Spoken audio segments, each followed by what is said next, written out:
Hello student, कैसे हैं आप सब लोग। अभी मैंने जब ऑनलाइन लाइव क्लास ली थी उसके बाद फिर मैं नोट्स अपलोड करने वाला था आपके लिए अपने लाइव क्लासेस के BA-LLB सेकंड सेमेस्टर के लॉ ऑफ टॉट के। लेकिन थोड़ी प्रॉब्लम हो गई और मैं कहीं बिज़ी हो गया, इसलिए आपके लिए नोट्स अपलोड नहीं कर पाया। तुरंत अपलोड करने थे मुझे नेक्स्ट डे ही, मैंने पहले सारी तैयारी कर ली थी। लेकिन क्या हुआ कि मुझे कोई पर्सनल काम आ गया जिसकी वजह से, इमरजेंसी की वजह से मैं आपके नोट्स अपलोड नहीं कर सका। तो आज मैं आपको जो हमारी लास्ट लाइव क्लास थी लॉ ऑफ टॉट की, उसके जो नोट्स है, जो उस क्लास में मैंने कवर किया था, उसके नोट्स मैं आज आपको अपलोड कर रहा हूँ।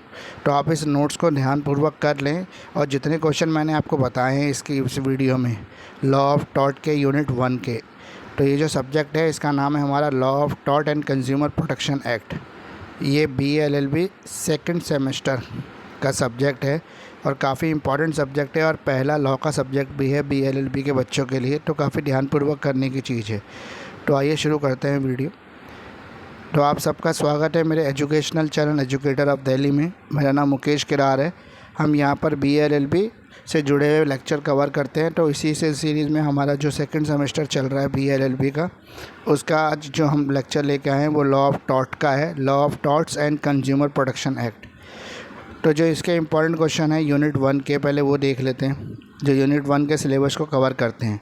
Right the definition of taught, ये डॉट हो गया है गलती से, ये टॉट होना चाहिए। तो right the definition of taught even by the professor, given है, ये इवन लिख गया है, गिवन है, given by the professor सालमोंड।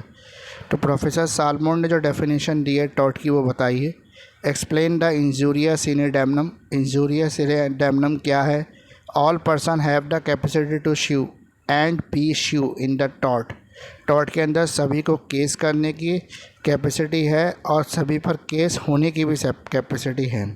Discuss the exceptions to this general rule, इस जनरल रूल का क्या एक्सेप्शंस है ये बताइए। डिफाइन द टॉट, ये टॉट हो गया है जबकि ये टॉट होना चाहिए, TORT टॉट। जो डिफ़ाइन, ये जो गूगल होता है ना, ये ऑटो स्पेल करेक्ट करके ना कई चीज़ों को गड़बड़ कर देता है मामला।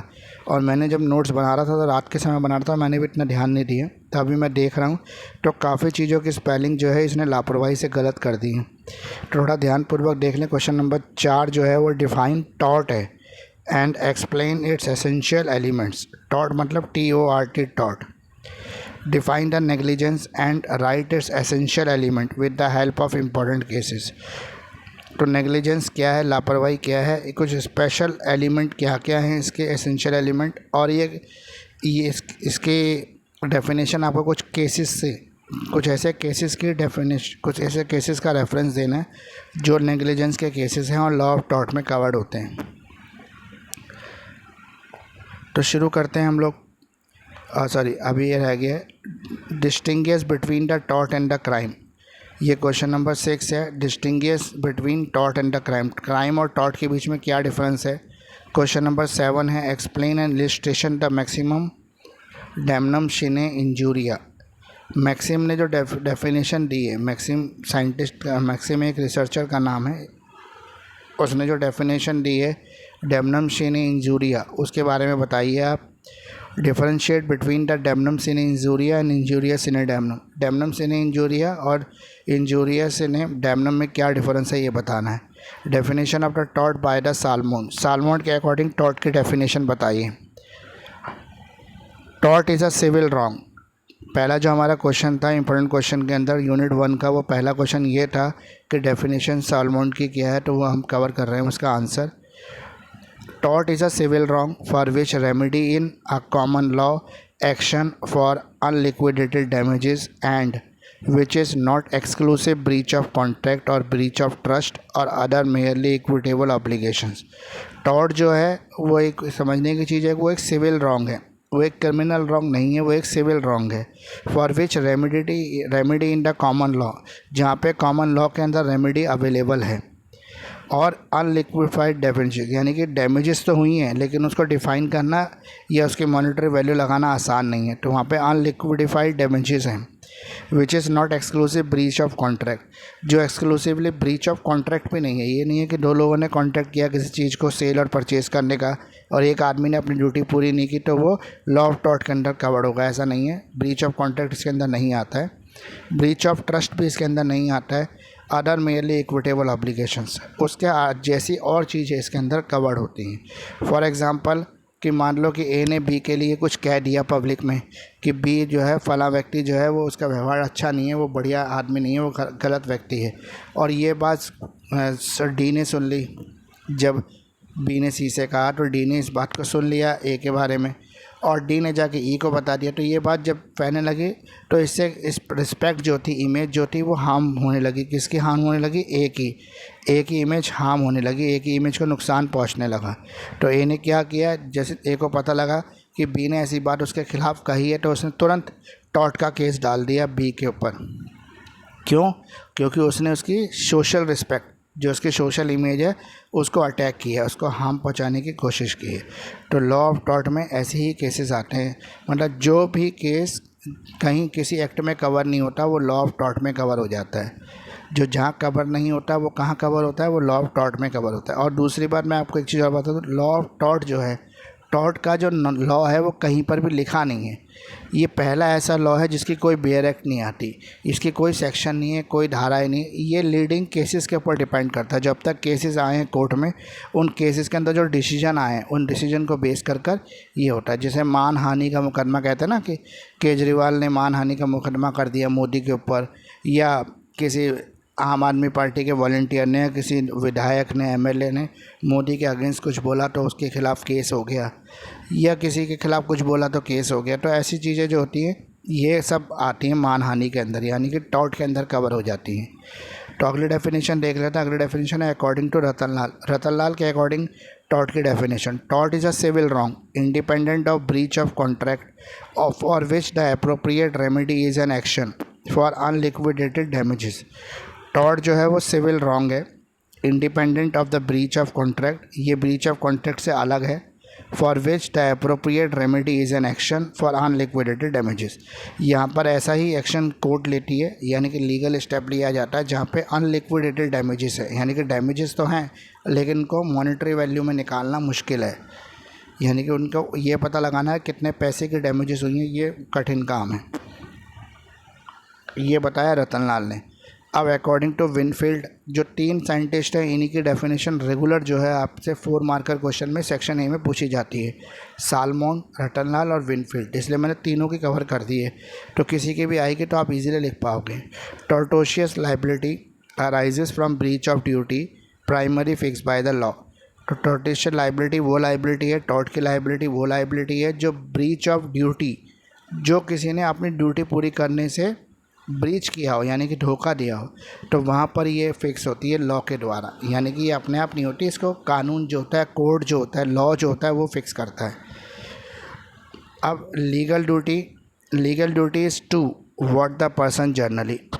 लीगल ड्यूटी क्या है? लीगल ड्यूटी वो है जहाँ पे एक पर्सन जो जर्नली उसे करना चाहिए लेकिन वो कर नहीं रहा। अ suit for unliquidated damages is filed for breach of legal duty. आप लीगल ड्यूटी ब्रीच करने के लिए सूट भी डाल सकते हो कोर्ट के अंदर। अब मैं थोड़ा सा आपको ये बता दूँ लीगल ड्यूटी है क्या। मान लो कि हमें हमारे कॉन्स्टिट्यूशन ने, संविधान ने कुछ मौलिक अधिकार दिए हैं, यानी कि कुछ कॉन्स्टिट्यूशनल राइट दिए हैं, तो हमारी ये ड्यूटी बनती है उन कॉन्स्टिट्यूशनल राइट के अगेंस्ट कि हम अपनी ड्यूटीज़ भी पूरी करें, क्योंकि अगर हम अपनी ड्यूटीज़ पूरी करेंगे तभी दूसरे का फंडामेंटल राइट रह पाएगा। यानी कि मान लो कि मेरा ये फंडामेंटल राइट है, राइट टू स्पीच, मैं freedom of speech and expression, यानी कि मुझे कुछ भी बोलने का अधिकार मुझे संविधान ने दिया है। लेकिन साथ में संविधान ने मुझे ये भी कहा है कि मैं कुछ ऐसा ना बोलूं जिससे किसी और की प्रेस्टीज को नुकसान पहुंचे, यानी किसी के खिलाफ़ मैं विदाउट एविडेंस कुछ भी गलत ना बोलूं। मान लो कि आज मैं बोलने लगूं कि टाटा अंबानी जो उन्होंने सारा पैसा जो है वो चोरी करके बनाया है, तो ऐसा मेरे पास राइट नहीं है। फ्रीडम तो है बोलने की, लेकिन इतनी भी फ्रीडम नहीं है। मुझे दूसरे की फ्रीडम को पूरा करने के लिए अपनी जो लीगल ड्यूटी बनती है वो भी पूरी करनी पड़ेगी। तो अगर मैं ऐसा नहीं करता तो मेरे खिलाफ़ केस हो सकता है। अब आगे देख लेते हैं मीनिंग ऑफ टॉर्ट। टॉर्ट क्या है? Tort is a civil wrong and not a criminal wrong. Tort जो है वो सिविल रॉन्ग है, क्रिमिनल रॉन्ग नहीं है। A tort is an act of civil wrong done to an individual resulting injury, harm और loss. जो tort है वो एक सिविल रॉन्ग है जो एक इंडिविजुअल को होता है, किसी भी इंजरी के लिए, हार्म के लिए या लॉस के लिए। अब ये इंजरी जो है ये फिज़िकल इंजरी नहीं है, ये एक सोशल इंजरी है, यानी कि उसने आपकी रिस्पेक्ट को कहीं ना कहीं नुकसान पहुंचाया या हार्म किया, या फिर आपकी सोशल रिस्पेक्ट का लॉस हुआ उसकी वजह से, उस कारण से। अगला, एसेंशियल एलिमेंट ऑफ टॉट। टॉट के अंदर जो एलिमेंट कवर होते हैं, एसेंशियल एलिमेंट, वो क्या क्या हैं वो देख लेते हैं एक बार। रॉन्गफुल एक्ट और ओमिशन। पहला जो एसेंशियल एलिमेंट है वो है कि रॉन्गफुल एक्ट होना चाहिए, गलत एक्ट होनी चाहिए, गलत गतिविधि होनी चाहिए सामने वाले की, या ओमिशन यानी उसने ऐसा किया है, गलती से किया है। Legal damages, infringement of the legal right. Legal damages तब बनती हैं जब किसी लीगल राइट का जो है हनन हुआ हो, यानी कि उसने आपके लीगल राइट का हनन किया, इसलिए उसके ऊपर लीगल डैमेजेस बनेंगी। Legal remedy. Legal remedy court देगा, कोर्ट ये देखेगा हाँ इसके प्रेस्टीज को, इसके रुतबे को कुछ असर हुआ है, तो उतना फ़ाइन उसको देना पड़ेगा। रॉन्गफुल एक्ट क्या है और ओमिशन क्या है ये देख लेते हैं पहले। A person must have committed a breach of duty bound by the law if the duty must be legal और नॉट मॉरल और रिलीजियस वन। यानी कि ड्यूटी जो है वो लीगल ड्यूटी होनी चाहिए, वो रिलीजियस ड्यूटी या मॉरल ड्यूटी नहीं हो सकती, वो दोनों ड्यूटी इसमें कवर नहीं होती। तो एक आदमी जो अपनी लीगल ड्यूटी को ब्रीच करता है तो वो रॉन्गफुल एक्ट के अंदर आता है। One should behave in such a manner as a reasonable person would have behave in a such situation. एक आदमी से उस तरह के व्यवहार करने की उम्मीद की जाती है जिस तरह से एक स्वस्थ मानसिक व्यक्ति व्यवहार करता है पब्लिक के बीच में या उस पर्टिकुलर कंडीशन के अंदर। अ रॉन्गफुल एक्ट और omission may be committed either by negligence intentionally even by committing a breach of strict duty. जो रॉन्गफुल एक्ट है या ओमिशन है वो घटना ऐसी घटना होती है जो नेग्लिजेंटली की वजह से, लापरवाही की वजह से हो, या इंटेंशनली जानबूझकर की हो, even by committing a breach of strict duty, या फिर उसने ऐसा किया है कि अपनी ड्यूटी को ब्रीच करने के लिए ऐसा काम किया है। तो ये सभी जो हैं इसके अंदर कवर होती है। जो मैंने आपको ऊपर बताया था कि मानसिक रूप से स्वस्थ व्यक्ति, यानी कि ऐसे व्यक्ति जो मानसिक रूप से स्वस्थ नहीं है, उनके बोलने से किसी की रिस्पेक्ट को, किसी की सोशल रिस्पेक्ट को कोई फ़र्क नहीं पड़ता, इसलिए वो यहाँ पे कवर नहीं होते। Legal damages. Legal damages mean an invasion और infringement of private legal right. Legal damages क्या है? एक इन्वेशंस हैं, infringement of the private legal right है, यानी कि आपने किसी का लीगल राइट का हनन किया है, यानी कि उसको नुकसान पहुंचाया है। If one has a legal right then in law other have a legal duty. अगर एक को लॉ ने लीगल राइट दिया है तो दूसरे को लीगल ड्यूटी दी है toward him not to violate his legal right. वो लीगल ड्यूटी ये है कि आप उसके लीगल राइट को वायलेट नहीं कर सकते। Even if plaintiff has not suffered any loss still he can suit if his private legal right is violated। यहाँ पर ये बताया गया कि अगर उसको मॉनेटरी लॉस नहीं हो रहा है, यानी कि उसको कोई पैसे का, कोई वैल्यूएबल चीज़ का कोई नुकसान नहीं हुआ, इवन फिर भी वो केस कर सकता है। वो केस इसलिए कर सकता है क्योंकि उसकी सोशल रिस्पेक्ट जो है, उसकी जो इमेज है, उसका नुकसान हुआ है।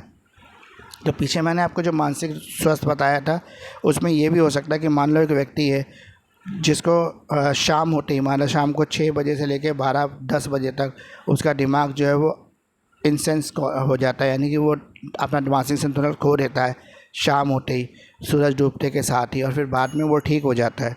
तो ऐसे व्यक्ति उस दौरान 6 बजे से 10 बजे के बीच में अगर कोई भी एक्टिविटी करता है और उसका अगर मेडिकल प्रूफ है कि वो ऐसा होता है, तो उसकी उस एक्ट को कवर नहीं किया जा सकता लॉ ऑफ टॉर्ट के अंदर, क्योंकि उस समय वो अपनी मेंटली फिट कंडीशन में नहीं है। लेकिन पूरे दिन वो जो भी एक्टिविटी करता है वो कवर होगी लॉ ऑफ टॉर्ट के अंदर, यानी कि सिर्फ वो टाइम पीरियड का एक्ट कवर नहीं होगा जब वो मेडिकली फिट नहीं है, यानी कि वो मानसिक संतुलन अपना खो देता है तब। अब लीगल रेमेडी देखते हैं। It is necessary that the wrongful act must come under the wrong which the remedy is a civil remedy. यानी कि आपने पीछे ऊपर पढ़ा है कि रॉन्गफुल एक्ट वही एक्ट होता है जहाँ पे सिविल रेमेडी अवेलेबल होती है, यानी कि क्रिमिनल एक्ट तो कवर ही नहीं है इसके अंदर, तो सिविल रॉन्ग ही कवर है, इसलिए सिविल रेमेडी की बात की गई है। Act complaint of must have given rise to a legal remedy. Act जो है वो लीगल रेमेडी को खुद ही पैदा करता है, यानी कि अगर आपने कुछ लीगल रॉन्ग किया है तो उसके खिलाफ लीगल रेमेडी कोर्ट अपने आप ही दे देगा आपको। So tort consist of the wrongful act, legal damages and legal remedy. ये जो टॉट है ना, THOUGHT, ये गलत हो गया है। ये फिर गूगल जो है ना ऑटो करेक्ट कर देता है। मैं कई बार ठीक करता हूँ, लेकिन जैसे ही आगे बढ़ता हूँ वो ऑटोमेटिक फिर दोबारा से उसको करेक्ट कर देता है। तो ये है TORT, टॉट।